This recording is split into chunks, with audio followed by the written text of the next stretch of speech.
जब जब भारत में संकट पड़ा तब तब आरएसएस सबसे पहले खड़ा रहा, लेकिन बदले में क्या मिला? बदनामी, बैन और झूठा आरोप। क्या आपको कभी बताया गया है कि 1947 में आरएसएस ने अमृतसर के दरबार साहिब की रक्षा की थी या 1984 के दंगों में सिखों की जान बचाई थी? नहीं ना? तो अब जानिए वो सच जिसे कांग्रेस और वामपंथी छिपाते रहे। 1947 में जब नेहरू जिन्ना ने सत्ता के लिए देश को आग में जलता छोड़ दिया था, तब आरएसएस के स्वयंसेवक पंजाब, दिल्ली, लाहौर, बंगाल में उतरकर हजारों हिंदू सिखों को बचा रहे थे। शरणार्थी शिविर लगाकर भोजन, दवाइयों और सुरक्षा की व्यवस्था कर रहे थे। लेकिन इस सेवा का इनाम क्या मिला?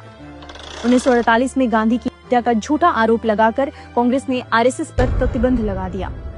1947 में आरएसएस ने मुस्लिम लीग के हमलों के दौरान 2 बार अमृतसर स्थित पवित्र सिख गुरुद्वारा दरबार साहिब की रक्षा की थी।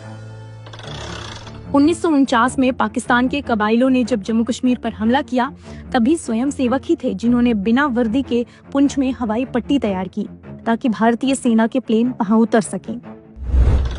62 में जब नेहरू का हिंदी चीनी भाई भाई का भ्रम टूट चुका था और चीन ने हमला कर दिया, तब आरएसएस बॉर्डर पर दुश्मन का मुकाबला करने के लिए खड़े रहे, बिना किसी प्रचार, बिना किसी लालच के। 65 के युद्ध में तत्कालीन पीएम लाल बहादुर शास्त्री ने संघ प्रमुख एमएस गोलवलकर को राष्ट्रीय परामर्श बैठक में आमंत्रित किया। आरएसएस कोई राजनीतिक दल नहीं था, लेकिन फिर भी देश की सुरक्षा में उसकी भूमिका को हर सरकार मानती थी। 1971 के भारत पाक युद्ध के समय आरएसएस ने लाखों बांग्लादेशी हिंदू शरणार्थियों को राहत पहुंचाई, शिविर चलाए। इस देश हित का काम करने का इनाम इंदिरा गांधी ने 1975 के इमरजेंसी में आरएसएस को बैन करके दिया। फिर भी आरएसएस के हजारों स्वयंसेवक भूमिगत होकर लोकतंत्र की लड़ाई में शामिल हुए। जेपी आंदोलन में संघ की भूमिका महत्वपूर्ण थी।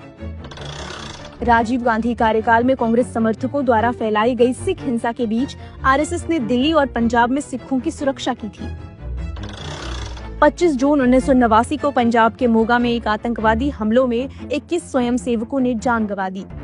इसके अलावा 1955 में पंजाब में बाढ़, तमिलनाडु में चक्रवात, 1956 में अंजार भूकंप, 66 में बिहार का अकाल, 77 में आंध्र चक्रवात, 93 में लातूर भूकंप और कई अन्य बाद की आपदाओं के बाद मानवीय राहत प्रदान करने में भी संगठन सबसे आगे रहा। लॉकडाउन में आरएसएस कार्यकर्ता राशन बांट रहे थे, ऑक्सीजन सिलेंडर पहुंचा रहे थे, बिना टीवी कैमरा, बिना पोस्टर, सिर्फ सेवा के लिए। आज भी विपक्षी राज्यों में भी आरएसएस मदद करता है। वायनाड में बाढ़ आई तो प्रियंका राहुल फोटो खिंचवाने गए, लेकिन स्वयंसेवक लोगों की मदद करते नजर आए। जिन मुसीबत के समय राहुल गांधी विपक्ष का नेता होने के बाद भी गायब रहे, वहाँ संघ हर पीड़ित के साथ खड़ा रहा, चाहे वो अहमदाबाद प्लेन हादसा हो या बंगाल में आरजीकर अस्पताल की बेटी की आवाज बनना हो। संघ ना तो वोट मांगता है, ना टीवी हेडलाइन, बस सेवा करता है। कांग्रेस और वामपंथी इतिहासकारों ने जितना छिपाया, संघ की सेवा उतनी ही गहराई तक देश को जोड़ती रही।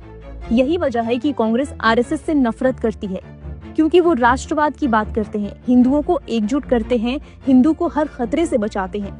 इसीलिए आरएसएस के लिए नफरत दिन ब दिन बढ़ती जा रही है और उसे बैन करने की मांग उठ रही है। इसका मतलब तो यही हुआ कि जो हिंदुओं के लिए खड़ा होगा, कांग्रेस उसे बैन करना चाहती है। लेकिन भारतवासी अब जाग चुके हैं, अब वो कांग्रेस को कभी सत्ता में नहीं आने देंगे।